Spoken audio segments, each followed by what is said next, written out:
Welcome to the And She Looked Up Creative Hour podcast. I'm your host, Melissa Hartfiel, and I'm an artist and an entrepreneur. And yes, those two things can go together.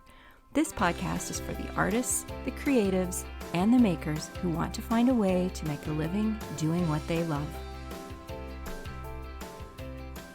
Hello, everybody, and welcome to another episode of the And She Looked Up podcast. As always, I'm your host, Melissa, and I am back this week with Heather. Heather's doing double duty this month because we are continuing our conversation on raising your rates. So last week, Heather and I focused on raising your service-based rates.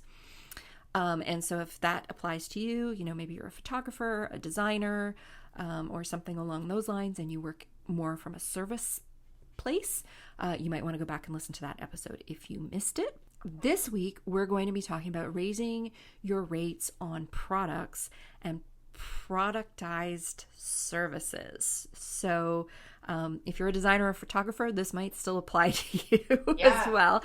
This is a little bit different than service-based, which, we talked last week about project-based pricing, and we talked about reducing the things that you offer in terms of, you may not want to raise your rates, but you take away some of the things that you offer for that rate. And we talked about just covering, making sure that you know what kind of profit margin you need to make in order to actually make a profit, and ensuring that as your costs go up, your rates go up as well in order to ensure that you're still getting that profit margin. So we talked about a lot of different things this week, but this week we're going to be going down a slightly different route.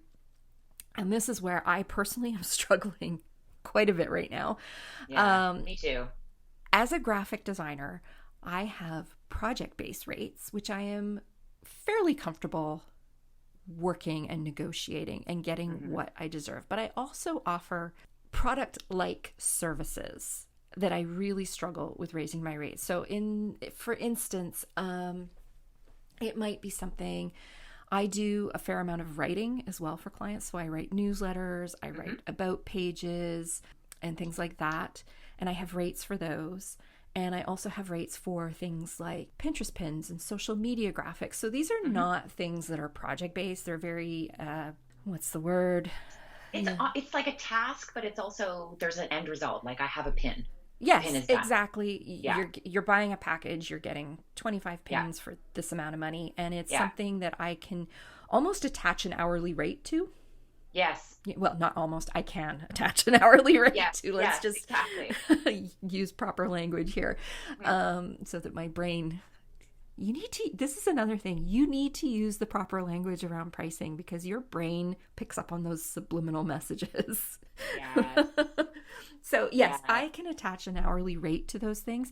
And where I am struggling is increasing what my hourly rate for those things are. So, I might charge X amount for a newsletter. I might charge X amount for a package of pins. I might charge X amount for a media kit. And I feel right now that all my rates on those things are low. Put it this way. One of the girls in my mastermind group said, those rates are way too low. Bold, underline, exclamation mark. It was really funny because two of the girls in my mastermind group are also clients. But all that to say is I am quite comfortable with raising those rates and having new customers pay those rates. But where I really struggle is how to raise those rates with existing clients. Should I raise those rates with existing clients? Yeah. My costs are being covered, so that's not the issue there. But what was pointed out to me is that I am not covering the value that I'm providing, my level of experience within the industry that we're in, my skills as a writer, my skills as a designer.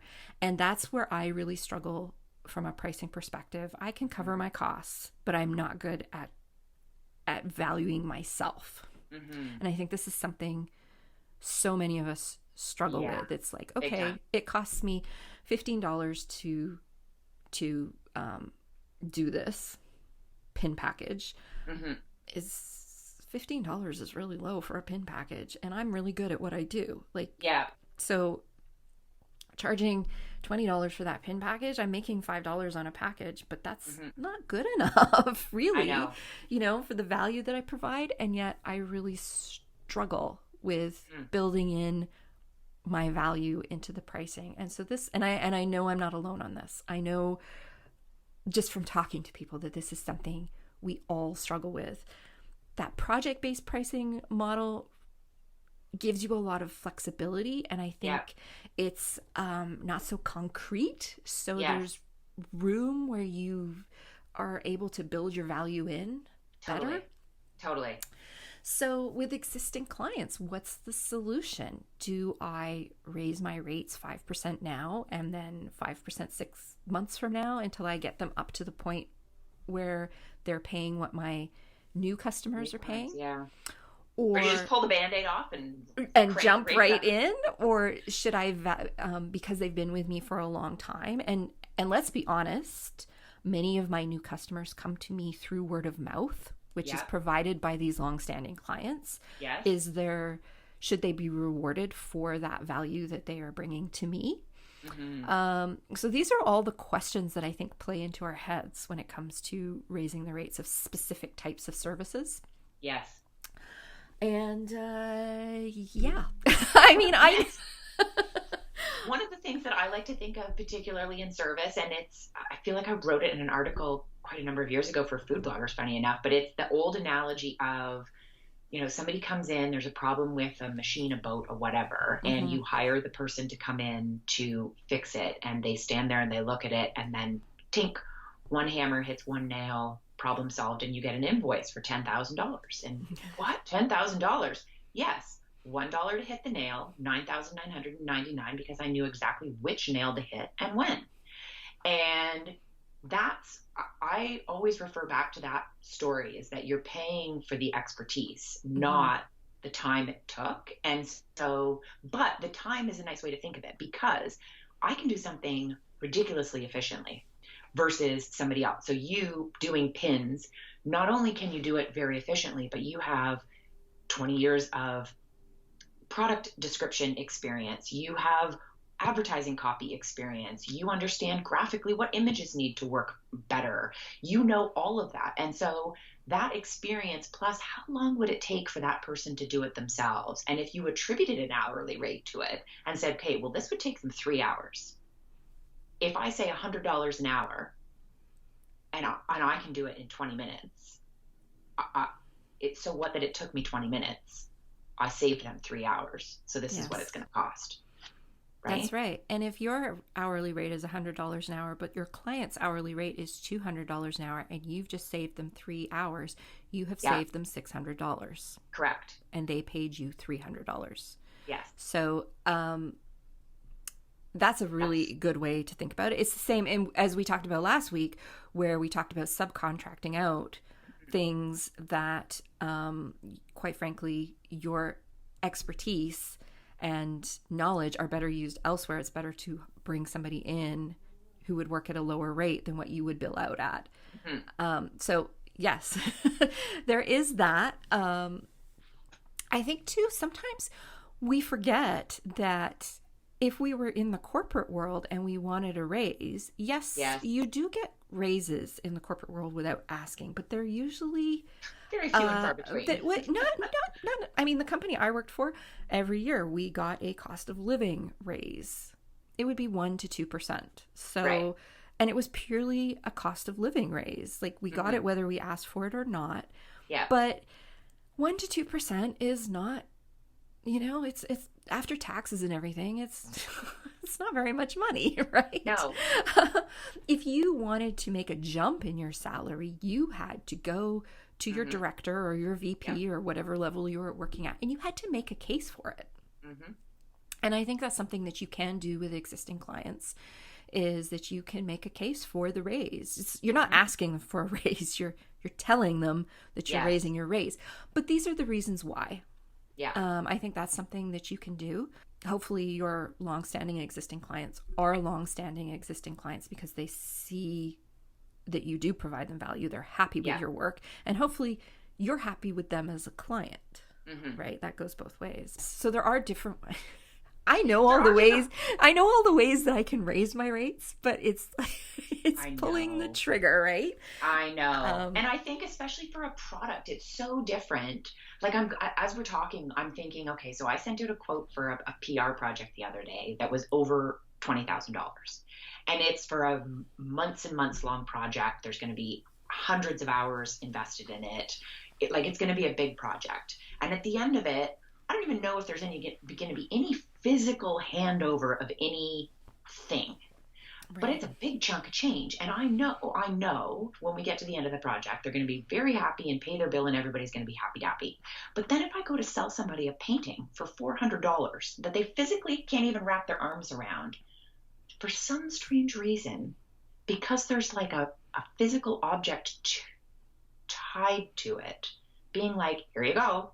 If I were to say $20,000, boy, oh boy, like I really, that's a, I mean, I would love to charge 20 grand for a painting, holy moly.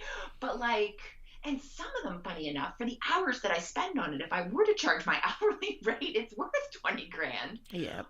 Right? Well, that gets into the whole handmade business, which we'll talk about in a minute, but I completely understand what you're talking about. Personally, I do think you could raise your rates. I think $400 for one of your paintings is way too low. But it's hard, though. It's hard. It's easy for me to sit here and tell you your rates are too low, just like it's easy for you to sit there and tell me my rates are too low. I know my rates are too low. You know, you're in your gut. You know you're not charging enough for that painting. Yeah. But it's all the head stuff. It's all the stuff in your head that is messing with you. And that's the part we really have to get over. And I think that's where these types of services that I've been talking about, they are services, but they're the word I was looking for is they're commodity-based services. Mm-hmm. You can go on to Fiverr and find hundreds of people who will make you Pinterest pins, right? Yeah. And some of them will charge you like $5 for 50 pins. I can't compete with that. My cost of living just doesn't allow me to compete with that. And so it's very easy to kind of think I can't raise my rates because everybody's charging $5, $10 for something that I'm charging $50, $60 for. Like nobody's going to pay that. And in some cases, you're right. It will be really hard to get somebody to pay. But in other cases, all you have to do is go look in a Facebook group where people who buy the type of services you offer hang out, and you see Fiverr come up. And people just go, oh my God, I got somebody to do on Fiverr. It was a disaster. I'm never using that service again, right? There's a reason. In some cases, that low cost that they're paying, the person who is charging that has a much lower cost of living. And for them, they probably feel like they're getting paid fairly. I have issues around that. I think that if I know I have to pay somebody $50 in Canada to do something, I do feel that the person who's doing it somewhere else should also get paid $50 to do it. But that's a different conversation. But all that to say is that there's a reason why people will pay you the $50 rather than paying the other person $5. And we have to wrap our heads around the fact that it may be a commodity, but at the same time, it doesn't mean you're getting something great when you buy it, right? Totally. Like, so you can raise your prices because there will be a market for that. And I mentioned this not long ago, but I was on not Fiverr, but Upwork. I was on Upwork. I was looking for a service that I'm thinking about offering. I was looking on Upwork, which has higher rates than Fiverr to begin with. I just wanted to see kind of what the going rates for this were. And they ranged everywhere from $15 to $150. And I was like, wow. $150 was a little more than I was planning on charging.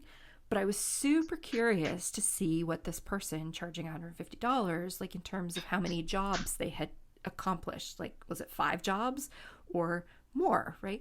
And this person had finished more jobs than almost anybody else on the board offering this service. So, and the reason he's probably charging that much is because he's worth it.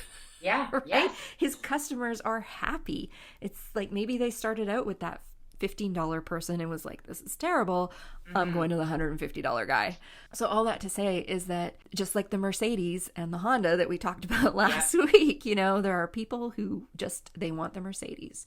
Yeah. They want the nice leather seats. They want the really quiet ride. Not to say you wouldn't get that with a Honda, but You know what I'm trying to say here, right? And they also want that Mercedes logo.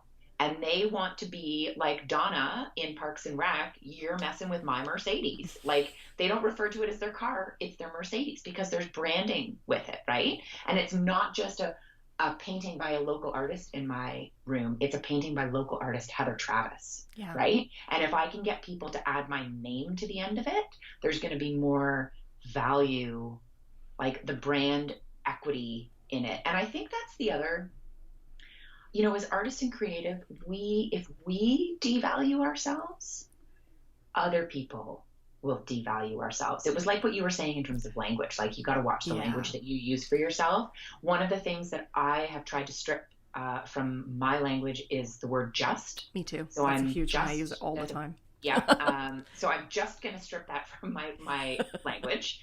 And then the other one that I'm just going to remove from my language is sorry. And that's actually a really hard one for Canadians, but I have stripped it from my language, particularly in emails. I no longer say I apologize or I'm sorry. There's no I'm sorry for the delay. I responded when I responded, and you're just going to have to suck it up. And I never put that in an email, but that I remove it.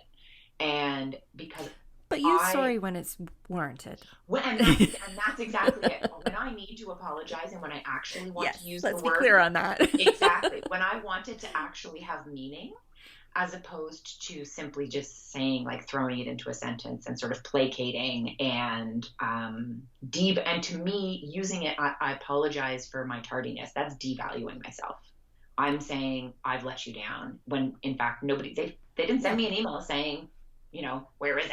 Right? Yes. And so I think we need to up our value, and that is partly the language that we use for ourselves, but also the fees that we charge, because the starving artist, there are many artists who make a living, and the people who make a living charge money for the things that they make. Yes. They are not world famous artists just on fame alone. No. They're world famous artists because they sold enough to be famous. Like, they made the money.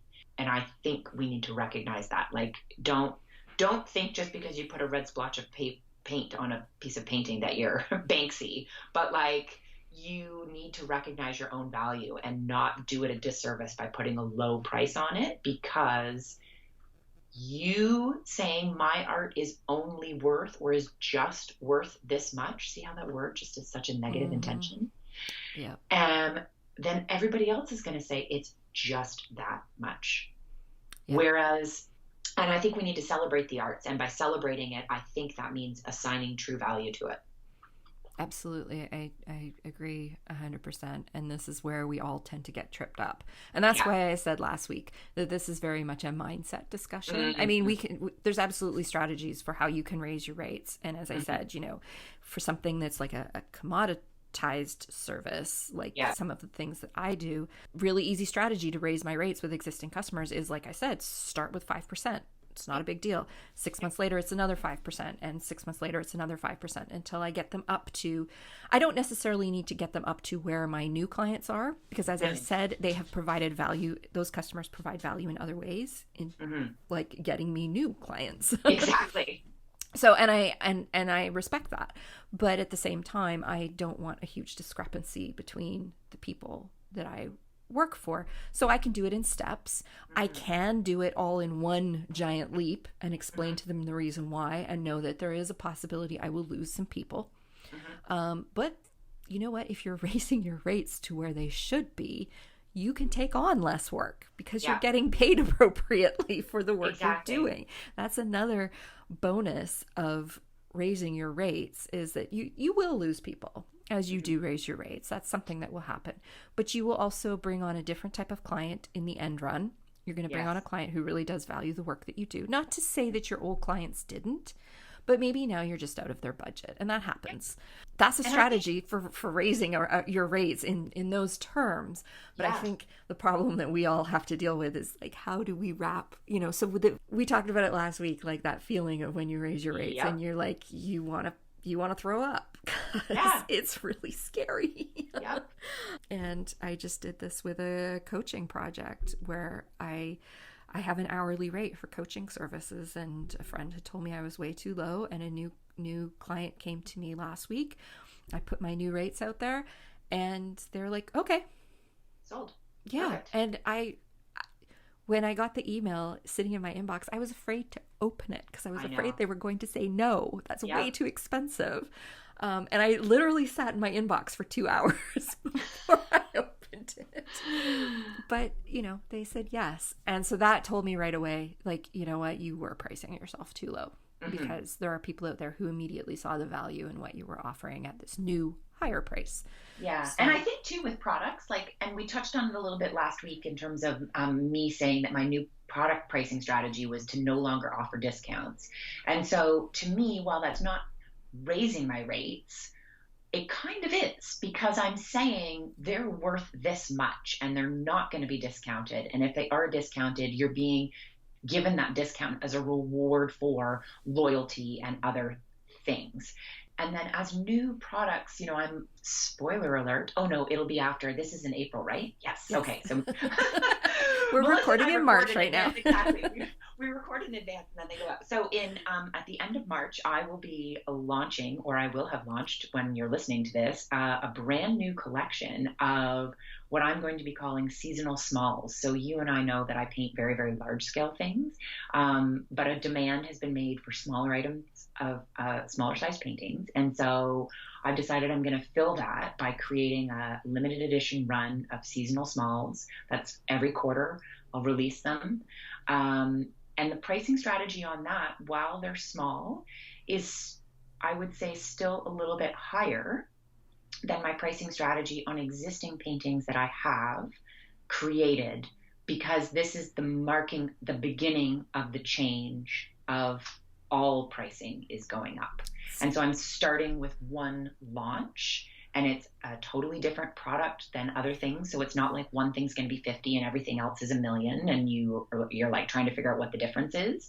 It's a very different thing. And I think that works. So for instance, Melissa, you don't have 1,000 sticker pages, right? And so if you were to launch 1,000 sticker page, you could create a new pricing strategy for that new item, because it doesn't contaminate the other pricing strategies on other things. It only helps you elevate them when the time comes. Yes. Right? So let's get into product pricing, particularly products that we make ourselves. So a lot of us here are artists, creatives, makers, crafters.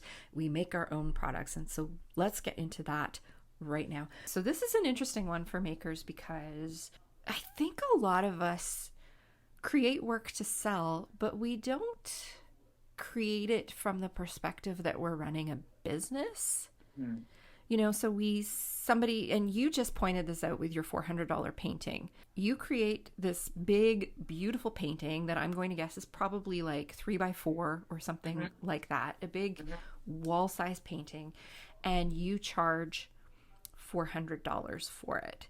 When you decided to charge $400 for it, where did you get that number from? Did you just be like, looks like it would cost $400? Like, did you sit down and work out how much all your paint cost, how much your time, like how long did it take you to paint that painting? Yeah, so that's a very good question, because when I first started selling paintings, like before I had a website and made a little bit more of a actual like business go of it, it literally was, that feels like a $300 painting, and it feels like people will maybe feel like paying that. And that was my pricing structure. And word of advice, not a good pricing structure. So I realized very quickly after I sold a few things that I was quite literally just covering my costs. And were you covering like your physical costs, like your paint, your canvas, or were you covering your time as well as the cost? Like, no. And so that's the thing I still haven't figured out. And that's what I don't know, is there are some paintings, and I guess it depends on the mood. It depends on so many things, but there are some paintings, like I could literally have a painting done in a day. And I could also have a painting that I literally spend hundreds and hundreds of hours on over a course of, like, I sold a painting last year I showed a woman, she's like, wow, I just, I was so amazed. Where did this come from? And I showed her pictures. I'm like, do you want to see how this started out? And it started out, first off, vertically, not horizontally, as the canvas. It started out with like these colors versus those colors. And it changed drastically over the time that I created that painting. I'm glad it sold. But if I were to charge her the time that I spent, she would have had to remortgage her house. Like that's where I still struggle with the time investment and the creativity in terms of pricing things, because that is a big struggle for me, because big paintings, like there's a big canvas, there's the stretcher frame, and plus two, we have all of those other things. Like I now have an actual studio that I paint in. And so that has increased my costs because I'm paying for a studio space.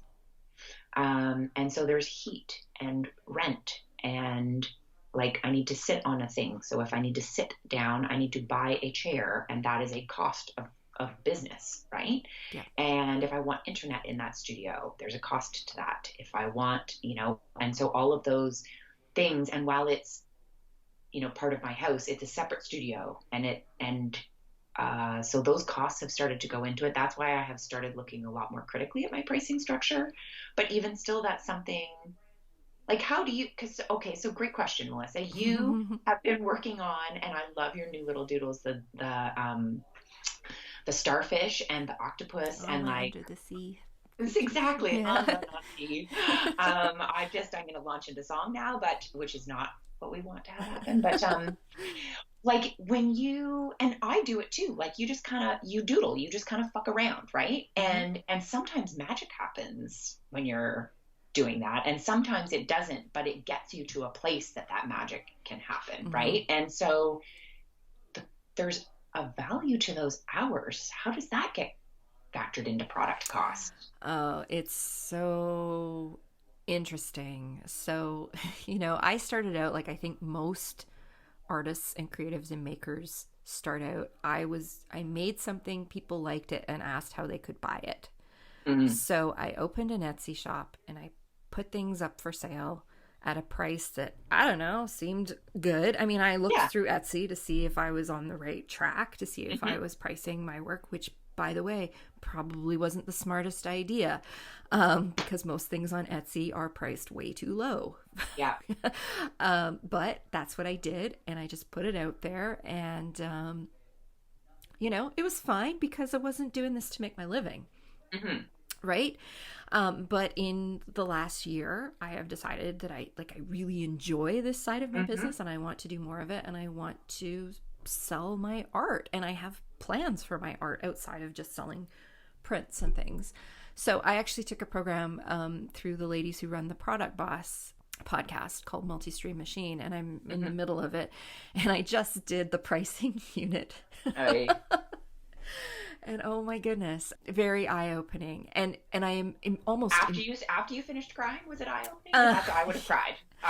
I know there's no crying in baseball. Honestly, it was embarrassing. I spent 20 years of my career in retail. I know how to do pricing. I know how wholesale, sale, and I know how all of that works. I know that it's made for this much. It's marked up at wholesale. It's marked up again when you buy it at retail. I know the chain. I know that each person along the way has to make their money. And I was completely ignoring that for my own pricing. That's why it was embarrassing. It's not like the program is not embarrassing. It's a great program. I was embarrassed that somebody with my level of experience in this area was completely ignoring everything I had been taught almost my entire career, and was pricing myself in the most ridiculous fashion. And basically what I came to the conclusion was, I am pricing myself fine if I never want to sell my work through a third party. Right. So, and even then, and by third party, I'm talking about a wholesaler. So I'm not talking about a third party site like Etsy or eBay. So if I ever wanted my product to appear in a bricks and mortar shop or to be sold in an online boutique, I have left no room for myself to make money that way. So essentially, let's say for a greeting card, I charge $6.99 Canadian for a greeting card. I can't sell it to a store who's going to then sell it to a customer for $6.99. Right? Because nobody's going to buy a greeting card for $12.99, not the size that I make. So, and that's about the level of markup that I would have to allow for. So I have to sell that card for around $3 to $3.50, let's say, to the person who is then going to sell it to another customer. So you've just erased all your profit margin. I haven't erased all my profit margin, but I have certainly not left a big enough profit margin for me to actually support myself. Right? Now, let's say it costs me, and by cost, I'm talking about me making the original design. Then, so that's a esoteric cost, like we've sort of talked about. But then there is, I need to digitize that design. Again, that's also a bit of an esoteric cost because it's me sitting my butt down in a chair. But then I have to print that design onto a greeting card. That greeting card costs money, whether I buy it as a sheet of paper and cut it and score it myself, or whether I buy it pre-cut and pre-scored. There needs to be an envelope that goes with that card. There is the ink cost from my printer, and I use archival inks, so I'm not using the cheap crap inks that you fill up at the corner store, I'm using a good quality ink. Then there is how I package it to be sold. Okay, so I need to put it in something to be shipped and sold and delivered. I'm not even talking about the shipping cost to the customer. I am talking about like the packaging of the product. So there's all of that. And let's say that I'm able to package and produce and package, not counting my time. So take out the design and the digitization. Let's say it costs me $1.80 to make that card. And that's factoring in a little bit of a loss, because not every card that I print is going to be perfect. Not every cut job is going to be perfect. Okay, so $1.80 and I'm selling it for $7. That's great. That's a good margin. That's a really healthy margin. $1.80 and then I have to sell it to a wholesaler for $3. For them to turn around and sell it for $7. Not so good. Not so good. So my options were, and there is a pretty standard pricing formula for doing wholesale, like in terms of how much you're going to mark it up to wholesale and how much wholesale is going to mark it up to retail. And it's a pretty standard formula. And it changes a little bit per industry, but it's not difficult to work out at all. But if you're going to remove that wholesale and just, if I'm just going to go $2 to $7 to sell it and I get to keep the $5, yay. And also I'm not getting to keep the $5 because Etsy has a crap ton of fees that I have to pay. And if I had my own site on Shopify or something, there would still be fees I have to pay. I have to pay the credit card processing fees and, and then there's all my other, you have to pay the power bill that fueled your computer and your printer. That $1.80 is just the cost of the card. Exactly. It's not the cost of running my business. No, you need internet in order to put things up on Etsy. You need a printer. You need paper for that printer. You need a computer that works with programs. I bet you the digitizing program, you probably pay for some sort of fancy pants Adobe something. I have the Adobe Suite, which by the way, they just started pricing it in Canadian dollars. I am so excited because now I don't have to deal with ridiculous exchange rates every month. Anyway, so all of that costs money and we haven't even talked about my time yet. Thank you very much. Exactly. So all of a sudden that greeting card, I should be charging about $13 for it, for a little 4x6 card. Yes.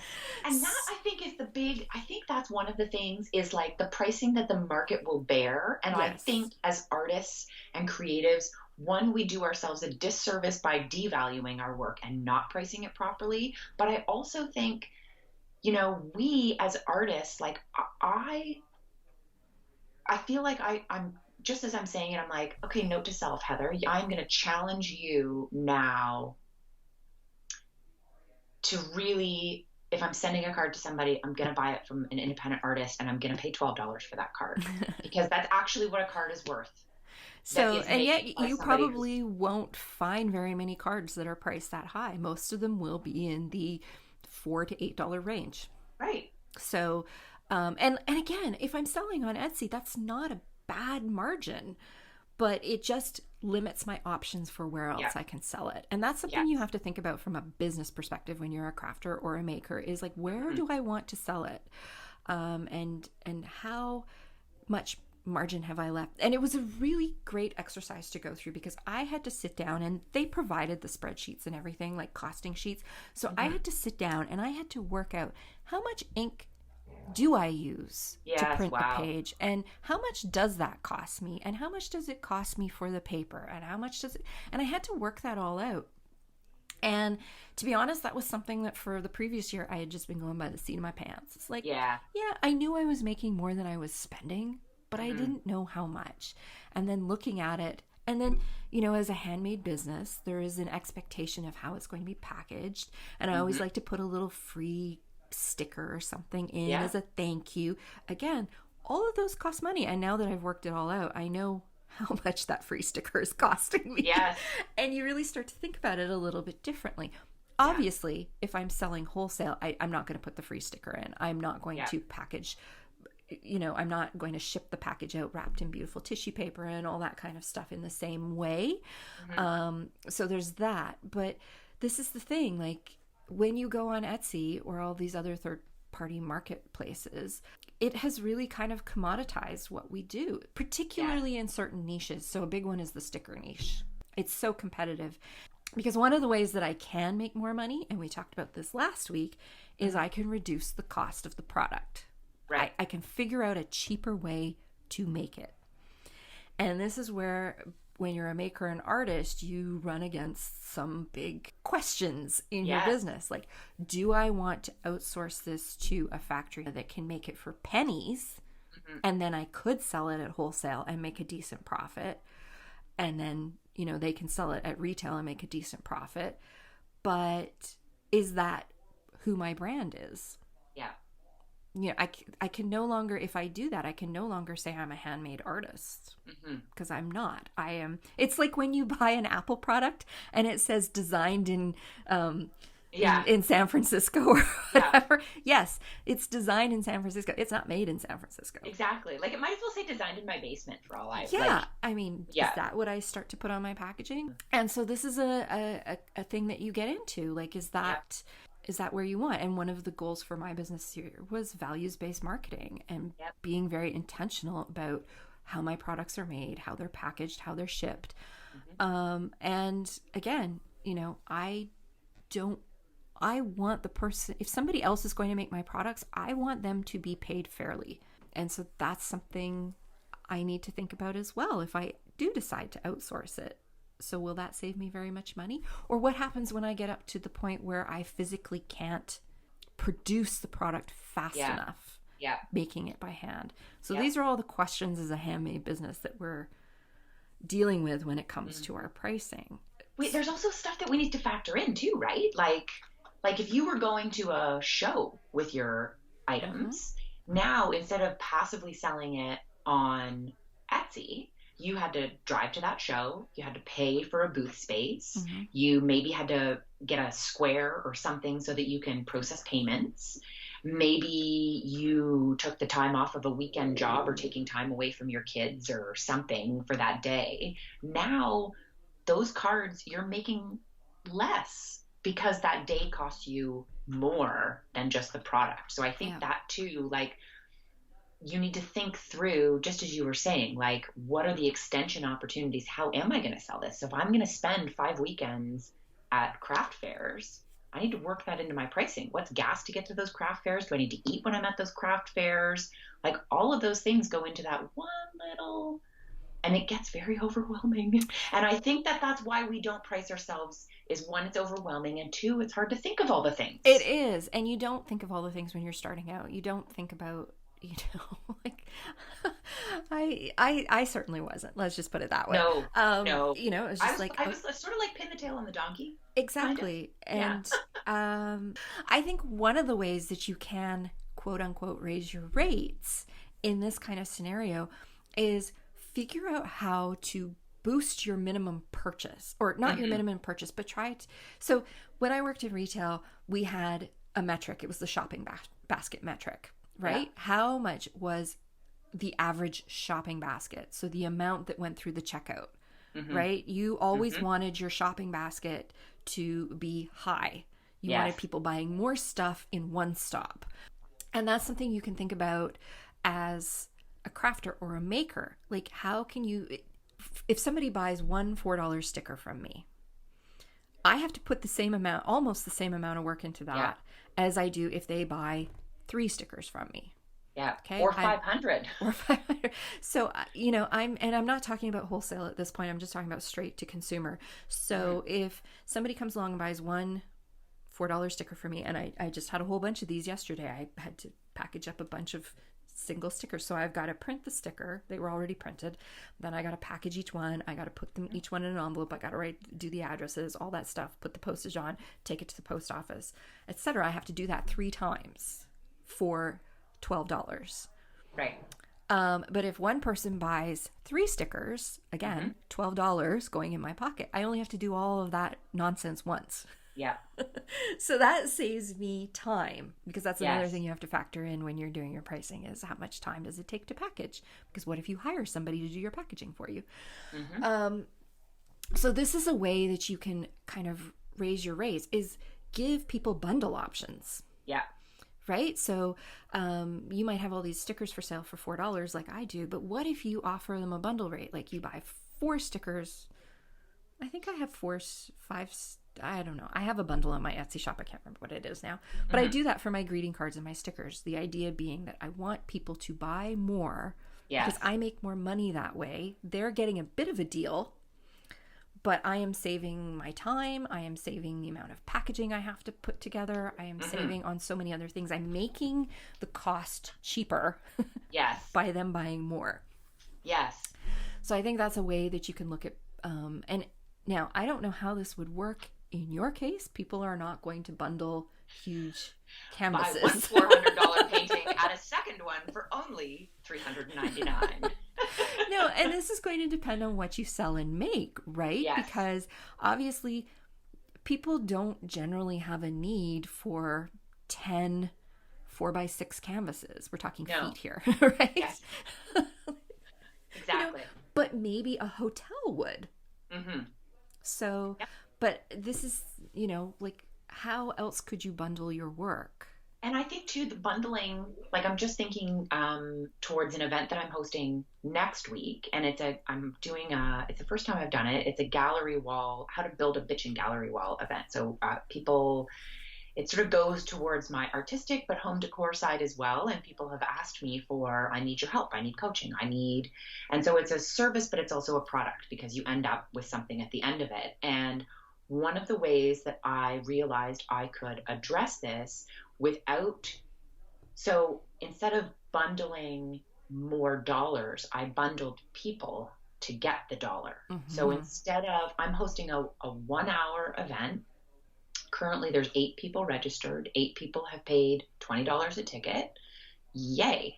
That makes me my hour for that time and, is covered. And then I bundled it, like more people can sign up and hopefully they do, but I've also bundled it. They can get one-on-one time with me after the fact for an additional sort of bonus $25. And whereas if they had wanted the whole time with me privately, it would be way more than $45. And the reason the pricing works is because I've bundled it with other people participating in the group event. And so I get my value, but the people participating also get value. And, instead of having to do the same thing 10 times and try and get a really high fee for it, I'm only doing it once and getting a lower fee, but I've bundled it. So I'm actually getting that fee proper. And this actually works for services as well. This is a great thing that you can do to kind of raise your rates in quotations, is if you have, this works great in coaching. You could do a group coaching program where you're bringing multiple people in, or you teach something like you're doing where you bring multiple people in and they're all taught at the same time. It allows you to bring in more revenue in a shorter period of time, essentially making your hourly rate much higher. Yes. And in terms of a bundle, so one of the things that I am not doing on this session is recording it. And so you will not get a recording of it. If you didn't pay attention, that's your loss. And if you feel like you need to have a refresher course, you're not going back and taking the value, stripping more value out of that deliverable that I gave you. You're going to have to come back and pay me again. Yes. And I do and think so you could charge more for the individual bundled on service, like where they get the private time oh with yeah. you. You could charge Yes. a lot more for that. Just Yes. saying. Yeah, I know. I I know. know. But Brian said the same thing to me. Brian said the same thing, and it's so funny Again, to hear. Yeah, and it it's was like you need to charge more. I know you need to charge more, but if I was you, I would be doing the exact same thing. I'd be charging the Yeah. $25. It's ridiculous. It's all in our heads. Yes, So frustrating. part of it is like, well, I'm just trying it out. I'm just experimenting. It's the first time, as long as I cover my costs. Yeah. But as I say that to myself, now if I were to come back and say I'm hosting it again, it was sellout, everybody loved it, but the price is doubled. Yeah. It's hard. It's hard. And there's going to be people who will say, well, I wanted to take it the first time, but I just couldn't, or the night didn't work for me. Now I want to take it, and you're charging $60 instead of $20. Okay. So a What way gives? that you could raise your rate for that is you could offer it a second time for people who missed it, and you could say, hey, I'm offering this again. If you missed it the first time round, here's your Yep. opportunity, because guess what? Next time, the price is going to be this Exactly. much. So if you really want to get in on this and you missed the last one, here's your opportunity to get it at the same price. But then you've Yeah. put the word out. It's going Yes. up. It's Okay. going up. And you Exactly. probably will, not probably, you will get people paying the doubled rate down the road. Yep. But that way you've given a little bit. So that's a way that you can raise Yeah. things. This works great for online courses as well. You can say things like, that can be your messaging. This is the last time it's available at this rate. Then it's going up. You can also offer, if you're trying out a new idea, offer it at a beta testing rate. Yes. Or and you can offer the people who come in at this rate, especially if it's a subscription service. Mm-hmm. And this is because I'm also toying with the idea of a subscription box. Mm-hmm. You bring in a group of people to help you test it out, work the kinks out. And Yep. let's say they pay $20 for their box every month. They're grandfathered in. You tell them, I'm going to bring you in. You're going to pay $20 for your box. That's what it'll cost you for as long as you keep your subscription active. Yeah. If you drop your subscription and come back, then you have to pay the new rate. New rate. Okay, so they get to test it out. There's a lot of people out there who love doing that kind of stuff. Oh, totally. They Yes. get to test it out. And then once you've worked out all the kinks and you have a great product, then you go out at a higher price. Now it's $40 a box. And that's what it is for everyone else, which is still a very reasonable price for a subscription box of a certain type. Yeah. And so that's a great way that you can raise your rates without really upsetting anyone. You're setting the expectation right from the get-go. Totally. So And I think too, use your, I mean, you and I, Melissa, talk all the time in terms of rates and things like that. But I think too, you need to look outside your artistic community too. Mhm. And I use like my core group of like my high school besties. They're sort of a good pricing gauge for me, as I'll send them a note and I'm like, hey girls, because they're my target audience. They're the people who would be signing up for it if I didn't give it to them all for free. Because exactly. But they're my friends, so of course I'll do it. But like I send them a note and I'm like, hey, here's what I'm thinking of doing. Quite often they come back and say, I think your pricing's too low. But they give me a fair assessment. And I think that that's really helpful. And to have that and to just sort of spitball with a couple of people who you can trust. I think if you don't have that as a small business owner, you're going to miss out on a support and even just like that water cooler chat. Like, I'm thinking of doing this. That sounds like a great idea. Yes, and you get some really interesting feedback that way. So I have two clients who are also friends who I chat business with almost daily. And we talk about friend stuff too. Like, it's just, we talk about all the things, right? But they're clients of mine and they pay for my services a lot less than most people do because, again, they're friends and I don't want to charge them crazy amounts. Mm-hmm. But I did say one day several months ago that I was thinking about raising my rates, and they came back and were like, yeah, you should, and here's why. And they're like, you're so easy to work with. I don't have to micromanage you. You know what to do. It gets done. And like, they gave me all the reasons why they're so happy with the work that I do for them. And that was things I hadn't even thought about. Like, I hadn't really considered that I don't need a lot of direction.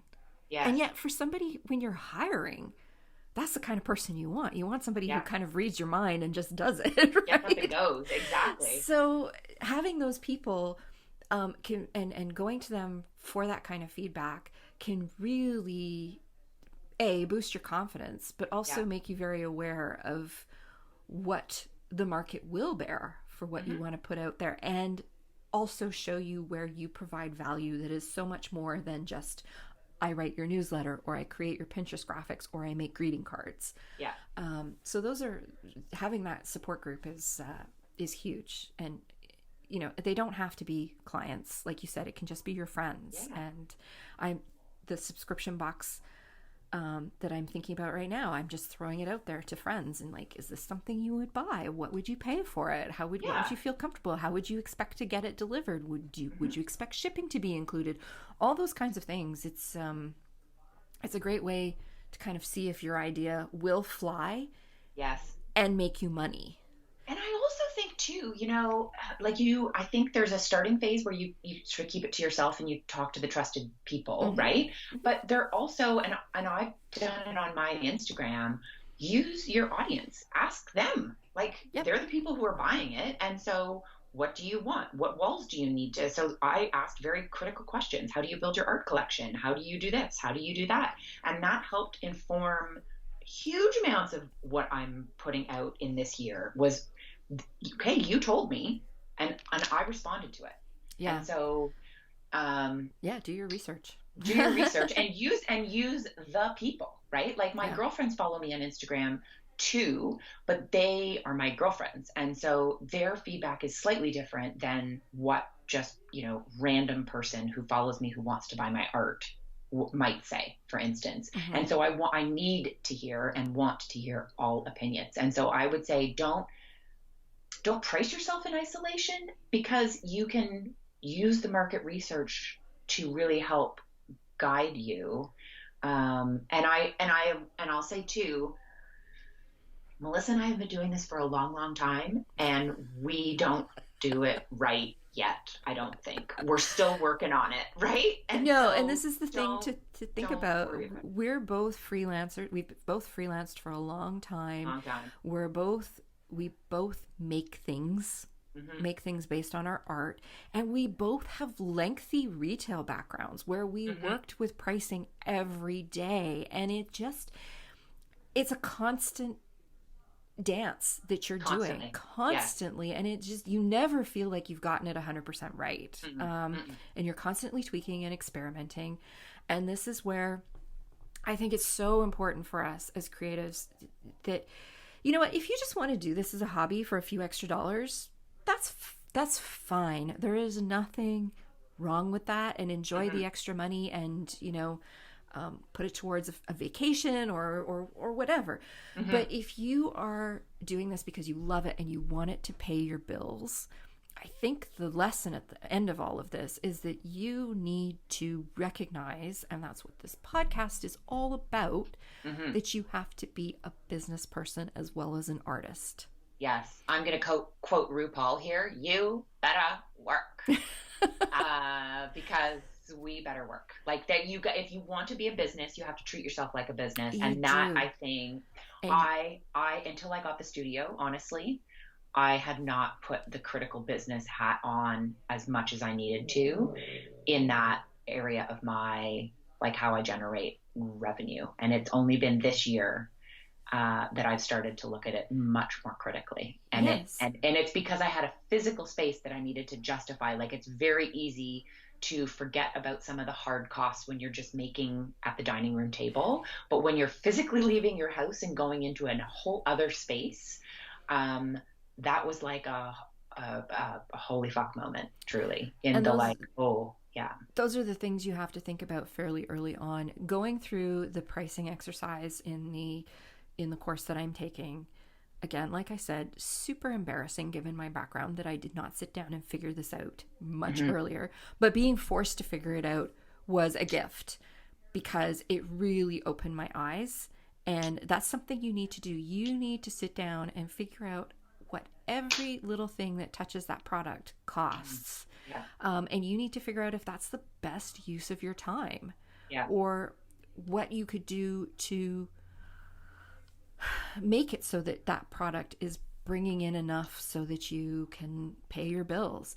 And do you want to have a studio somewhere else? Will you want to hire someone one day to package your items? What happens if you get so busy and you physically cannot package all those cards or all those prints or whatever, and you need to bring somebody in, but when you actually look at the numbers, you can't afford it.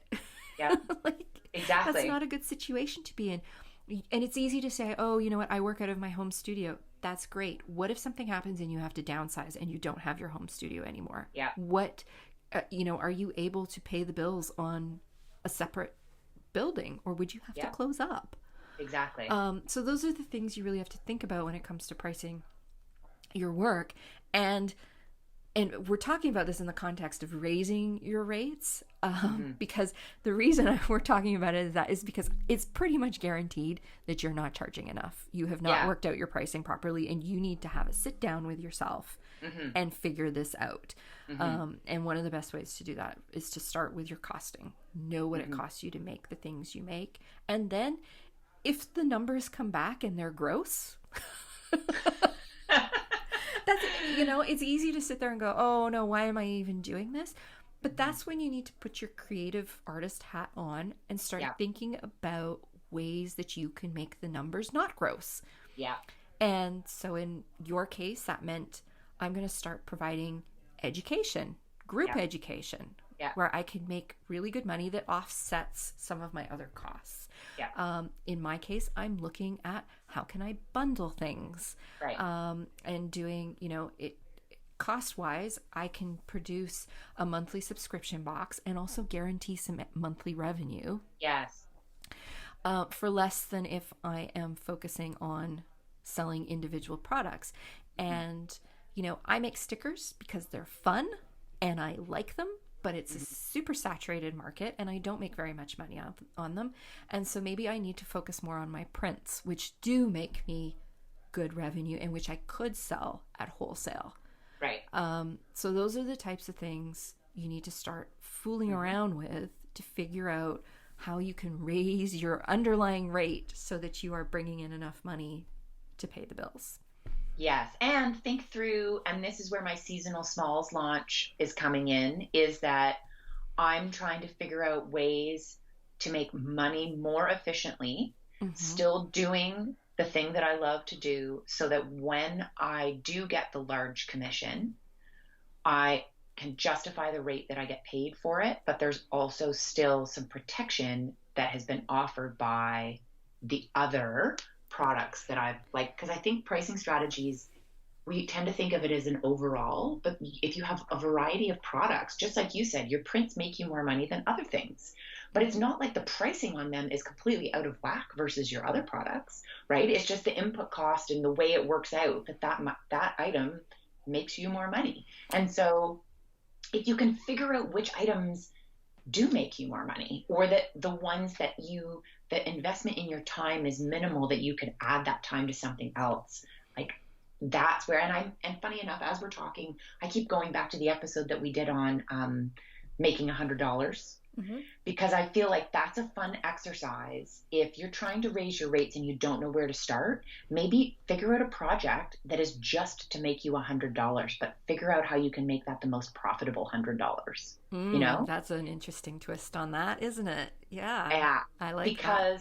Because it's a small challenge, and if you succeed in that, then maybe you can try the next one and raise your rates and go up elsewhere. Yes. And another thing you can do is figure out how you can take, original artwork is always going to be your high ticket item. It is not necessarily going to be your most profitable item. Let's be really clear on that. But, you know, the only way Heather can sell a painting for $400 is for it to be an original work of art. Maybe one day you can sell prints that could cost $400, but you're not there yet, right? You don't have God's ears, my girlfriend. You don't have the name recognition yet. But what Heather can do is she can take that original piece of art that she sold for $400 that cost her $500 to make. She can take that and she can turn it into things. She could create a line of greeting cards from it. She could create stationery products from it. She could create fabric from it. And I know you're working on a lot of those things. So one piece of art, one set of hours or effort went into it, both from the actual creating the art and from digitizing it to use for other things.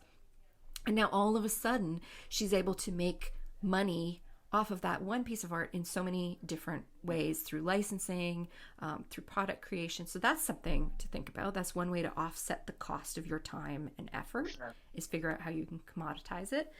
And I think another one, and you mentioned it, and this is a model that I am testing out this spring as well, and that is a scarcity model. Where you have a launch. And Heather and I listened to an episode of the Creative Strategy Hour. Yes. I'm going to put a link to this episode on running your business through with a scarcity model. It completely made me rethink what I'm doing. And I know I sent it to you and it made you rethink what you're doing. Oh, seriously. It's a fantastic episode, really gives you a lot to think about. But the idea behind it being that when you operate from a scarcity model, it means that once an item is sold, it's gone. And there are some very distinct advantages to operating from that model. For sure. And one of them is how much you can charge. And it's a very interesting model to me. It's not necessarily that you would do your whole business that way, but there are certain aspects, I think, of our business where we could do that. And a great way to think about it is think of the fashion industry. They have their seasonal collections. They come out, people buy them, and then they're done. You never see them again.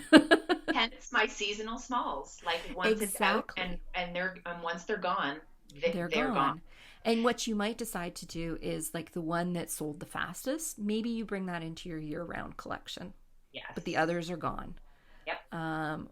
And then that brings up other options for you, is that, you know, maybe 2 years from now, you bring back one of those as like a retro version, like a limited edition, or a going into the vault. Like, there's so many different ways you can promote around that scarcity model. And that's a great way to bring your prices up very subtly, because if people are paying because they know it could be gone quickly and they want it, instead of humming and hawing over the pricing of it, like, do I want to pay $4 for this sticker, or do I want to pay $10 for it? Stickers are a bad example, but in your case, for your paintings, like,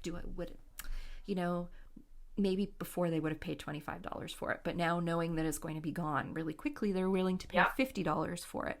And so all of a sudden, you know what you've done? All your other paintings that size are now $50. Exactly. So you've raised your rates in a very subtle way. And you figured out my plan, Melissa. Well, it's not your plan. It's just a strategy. It's a pricing strategy. That's exactly it. So, and the other thing that I loved about that episode was that they talked about training your customers. Yes. And when we talk about raising our rates, I think that training your customers is a great way to think about it, because you need to have them look at that rate, and the training is in you clearly communicating the brand value that you deliver for that rate and the timeline that those rates are there for. So it's a sale price. It only expires this time. And then this is the sellout model. If you don't buy them now, they're going to be gone forever. And that training and understanding of when they can buy, but also how much they're going to pay for it, that's up to you as the retailer to communicate it to them. Right? And the reason I started looking at this is because I noticed that with the people who truly follow me, who truly love the work that I do, they don't buy throughout the year. Like, they just don't. You only need so many cards. You only need so many prints, right? But they buy in bursts. So Right. and I noticed it when I did my Valentine's cards. I brought out a Valentine's collection. I put them on sale. They're on my Etsy shop. You can go buy them now because I'm selling them as everyday cards as well. But when I put them on Instagram as a collection, they were themed. It was all around 80s music. And I had my biggest day of sales ever from that. Awesome. And it was because it was the way it was presented.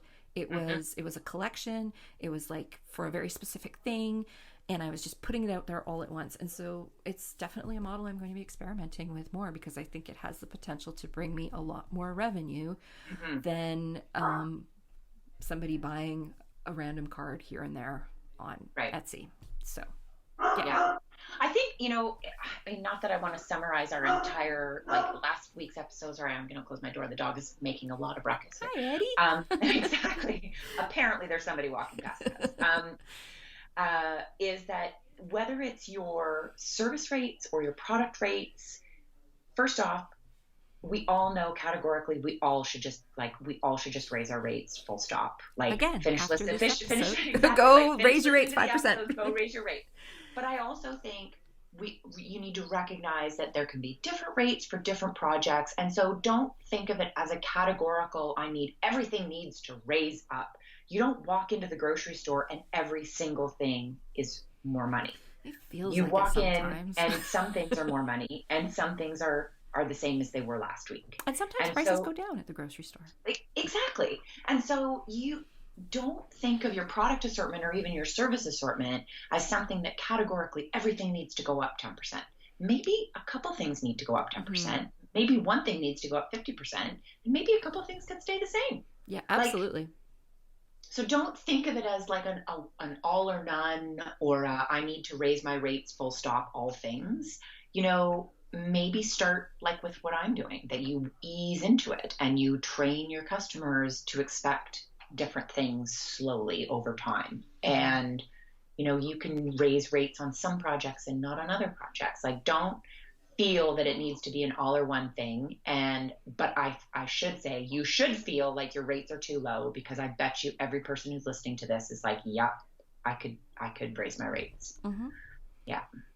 You definitely could and should, because I can tell you what, in the last year, everything has gone up. So your rates should have gone up as well. Yeah. And, this is a creative thing, but I will give a very real life example of, and I've mentioned it a few times in this episode and the last one, but my husband and I own and operate a retail bicycle store. That's what he runs full time and has for the past 11 years. And we received emails from our vendors, and our manufacturing, our wholesale cost on items has gone up by 10% to sometimes up to 17%.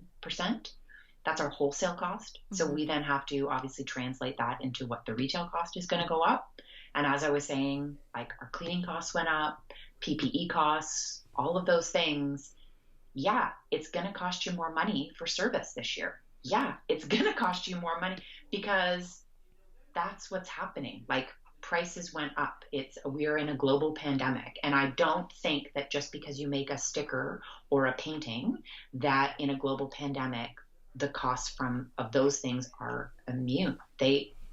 My costs have gone up. I'm sure your costs have gone up. If you need to buy a new computer to digitize something, the cost on that computer is more now than it was a year ago. Mm-hmm. So should the sticker. Yeah. And I think if you take anything away from this episode and last week's episode, it is that you need to know your numbers. Mm-hmm. You need to know your numbers, and you need to plan for numbers that don't exist yet. So like we said, if you need to move to an outside space, if you need to hire people, you need to be building that into the way that you do business now, because it's going to come. If you're going to be as successful as you hope to be, those costs are going to come. And so you might as well be prepared for it now. Yes, you're going to bring in a little more revenue now than you will later in terms of profit dollars. But at least when it is time to have those costs, you're prepared, and you're still going to have high enough profit that you can absolutely pay your bills. And ideally, when you bring more people in, it allows you to be more productive, and you can create more, and you can, it's a whole cycle. But bottom line is you need to know your numbers. You need to know what it costs. You need to know what you're going to have to put aside in taxes. You need to know what it costs for your insurance.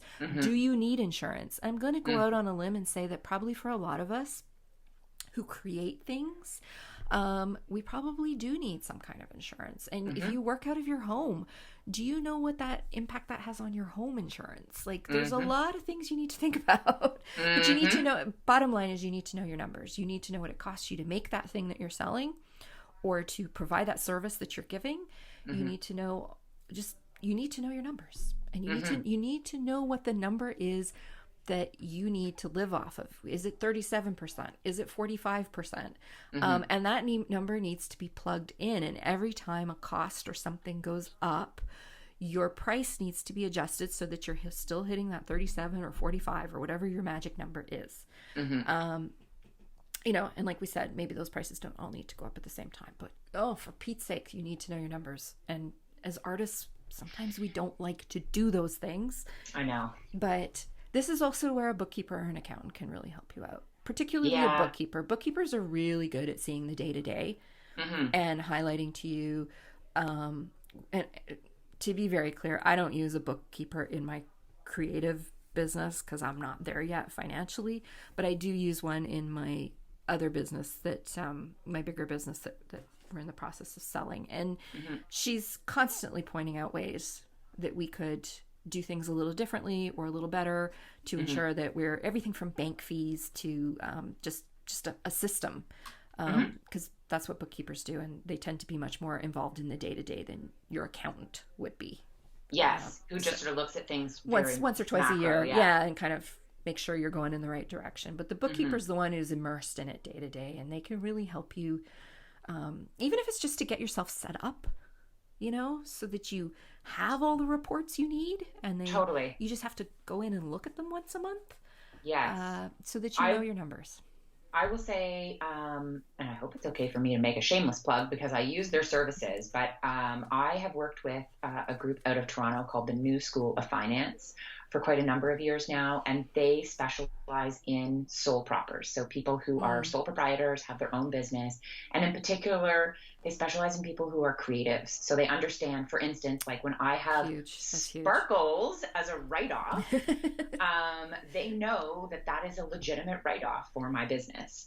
And they understand that. And they understand like the digital world, but they have a variety of courses. And this is where I'm going in terms of investing your dollars, is I took a variety of their courses, their online courses, to help me understand how I could be my own bookkeeper and understand my own business from a tax perspective and from a accountability perspective. And as a woman who has grade 10 math, who I'm quite sure that was a courtesy pass because Mr. Stevens just really wanted me out of his classroom and certainly did not want me back for the next My math teacher gave me a math 12, algebra 12. I got a P, and my math teacher said, "I'm giving you a P. I don't ever want to see you again." I'm quite certain if I ran into Mr. Stevens now, he'd be like, "You were just a treat with a capital treat." Like, and so anyway, I'm quite certain that my grade 10 math was a courtesy pass. Like statistics in university, I stressed, and money and numbers have never been my strong suit. But the accountability and the ownership, I'll tell you, it goes from a place of being very, very scared and very in control of your destiny and your own self, to being, I can do this. I am woman. Hear me roar, and I'm going to make some art, and I'm going to sell that shit for what it's worth. Numbers are very empowering, and I think we have to get over. Like, I'm the same as you. I did math 12 because I wanted to go to university, and in BC it was a prerequisite for university. Grade 10 was a prerequisite here. And it doesn't come naturally to me, but at the same time, knowing what the numbers are, even though sometimes they're not good numbers, it gives you a feeling of control. Like if you know the numbers, you can make adjustments. And so this is really critical. And we should probably do an episode just on numbers and bring a bookkeeper on or something. But there are some great resources out there. There's also a woman who, it's American, so it's not quite a good fit for Canadians, but she has a YouTube channel where she focuses on just people who sell through Etsy, eBay, and another platform. And I will link to her, and we'll link to what was the name of the company you mentioned? New School of Finance. New School of, we'll link to those in the show notes so that you can go check them out. Her videos are great. They show you, I mean, because Etsy is a real, it's challenging. The financial reports you get through Etsy are really difficult. Yes, but get yourself some help, know your numbers, know your costs, and once you have that information, you have power to make decisions and good decisions, and that's great. And so this is the thing that really appealed to me, was that the empowerment and the control is within your control. And that was a really gratifying thing, to be able to be like, oh, okay, now when I cry, it's not out of fear. it's just crying because it's like, overwhelming, but there's no fear anymore. And I think that the fear is it's a debilitator, and it's a roadblock, particularly for creatives. And so if you can eliminate that fear from your business, I don't know why you wouldn't. It frees up so much more time to be creative. Exactly. And it's really scary, and not knowing those things. And I remember, I mean, gosh, we could have a whole episode on this, but early on, and I want to say even just like 4 years ago, Brian and I had some really harsh conversations around wanting to make art more of a business. And that it got really uncomfortable and awkward. And I was reduced to tears quite a number of times. And the tears were not because my husband made me cry, or because it was because I just didn't know. And I was overwhelmed with the not knowing, and the control that I got, at least now when I give answers and we have a heated discussion around the business, I can open up a spreadsheet and be like, no, look, here's the number, blah, blah, blah. And it's a fact-based argument, as opposed to, but I feel, babe, that this should be. And that feelings don't really work well when taxes, for instance. Like, no, I mean, there's definitely, you can't tell the CRA I don't feel like paying my taxes this year. I don't feel like that's the right amount. That doesn't work. And so having the numbers, I think this is sort of a nice way to sort of wrap up the product and services and pricing thing, is that you really need to set things up properly. And that's making sure that you actually understand what it is that you're building into those pricing schedules. Absolutely. And, it may not be something that you set up the moment you put paintbrush to canvas, because like I said, a lot of us do start out, this is just a hobby. We're just, and people say, hey, can I buy that? And we're like, okay. And we put it out there. But as soon as you start to feel like this could be something more than a hobby, that's when you really need to sit down and figure these numbers out and talk to people who can help you.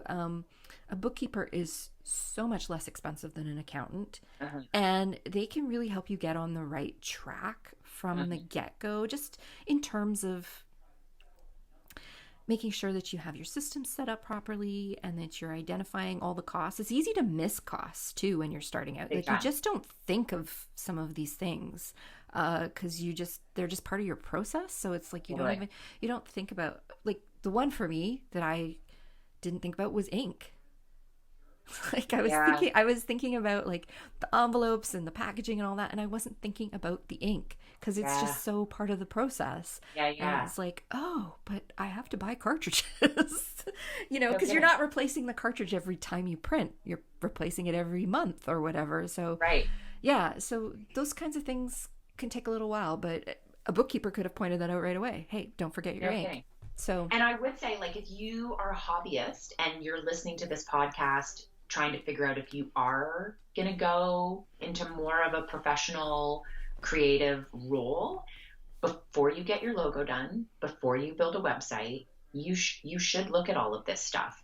That it should be the first step. And it's so much more fun to make a website and get a pretty logo and set up your Instagram and have a photo shoot with some new headshots.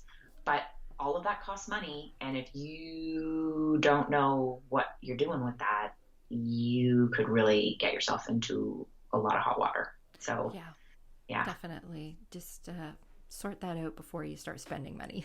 Yes, exactly. If you're just going to spend money on a new canvas and new paints, that's one thing, because you're going to use that if it's your hobby, and it's we all have a little budget for our hobbies and that's fine. But when you start spending on these other bigger things, a website's no good. It's just sitting there, right? And you pay for it every year. So yeah. So I think that is a good way to wrap up for this week. This turned into much more than we expected it to, but it really is a really deep topic. And in some ways we did give you some very clear-cut strategies for raising your prices, but some of them are more, as we said, mindset things and a little more esoteric, and really gets into understanding the fact that you have to know your numbers in order to know whether you should raise your rates. Service or product base.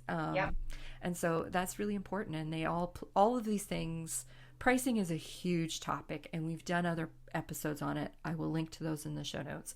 But all of this is connected from a pricing perspective. And one of the worst things you can do is come to somebody like me or Heather, or go to a Facebook group and say, how much should I charge for this?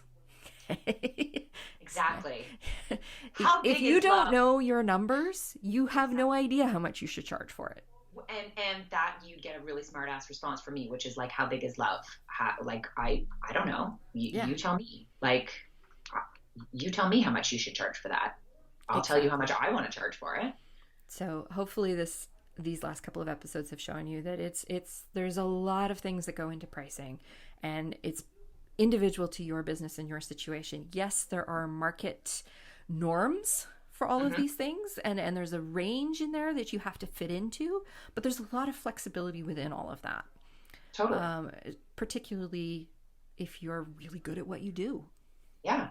So ultimately, we want you to make more money. We want to make more money ourselves, and hopefully these last 2 weeks have given you some confidence and some ideas of how you can make that happen. Yes. All right. Make money, girls. Make money. Right. We can do it. That's right. Go out. I want all the women to make all the money.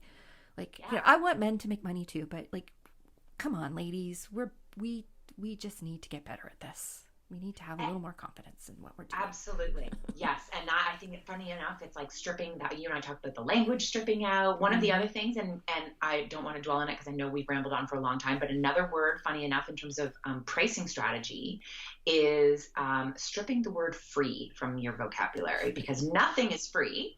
It all has a cost. And so if you as a vendor are offering something to your customers, quote, free, it's not free, it's complimentary. It is with your compliments. It's a very lovely way to put it, isn't it?